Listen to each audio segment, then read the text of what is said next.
Here's a question that might surprise you. What if the biggest threat to your heart isn't just the butter on your toast, but the sugar in your coffee?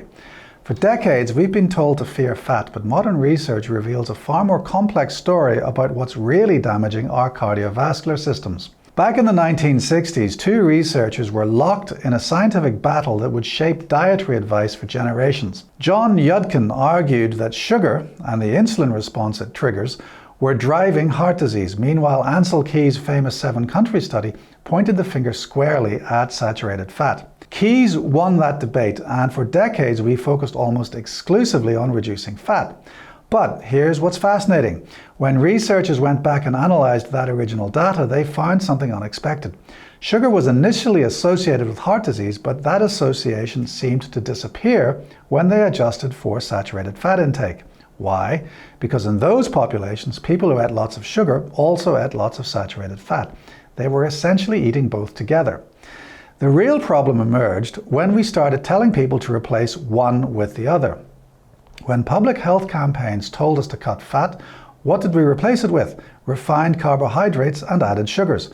Out went butter, and in came margarines and low-fat biscuits loaded with sugar. In my time in clinical practice, I've watched this play out in countless patients, and the research now shows this swap provided no heart health benefit whatsoever. In fact, it created a dangerous metabolic profile. It might lower your LDL cholesterol, that's the bad cholesterol, but it simultaneously lowers your HDL, the good cholesterol, and sends your triglycerides through the roof.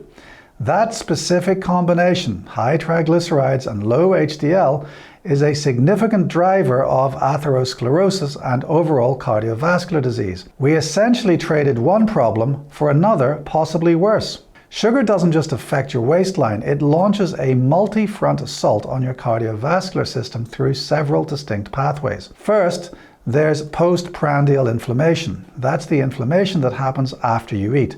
When you consume high glycemic carbohydrates or refined sugars, your blood glucose spikes rapidly. This triggers an increase in pro-inflammatory molecules called cytokines, specifically TNF-alpha, interleukin-1 beta, and interleukin-6. Second, high sugar intake activates something called NF-kappa-beta, which is essentially your body's inflammatory alarm system.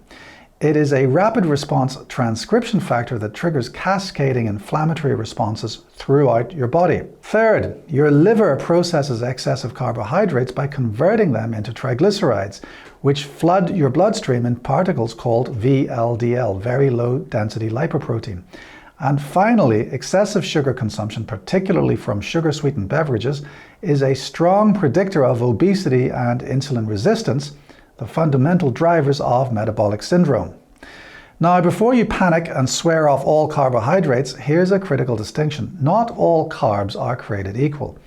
The traditional Okinawan diet is about 85% carbohydrates, and Okinawans are famous for living past 100. The difference? They ate nutrient-dense sweet potatoes with a low glycemic load, not the refined sugars and white flour we consume in Western diets. Studies consistently show that replacing saturated fat with whole grains is associated with a 9% lower risk of coronary heart disease. So what's the practical takeaway here? Think of your heart health like a security system.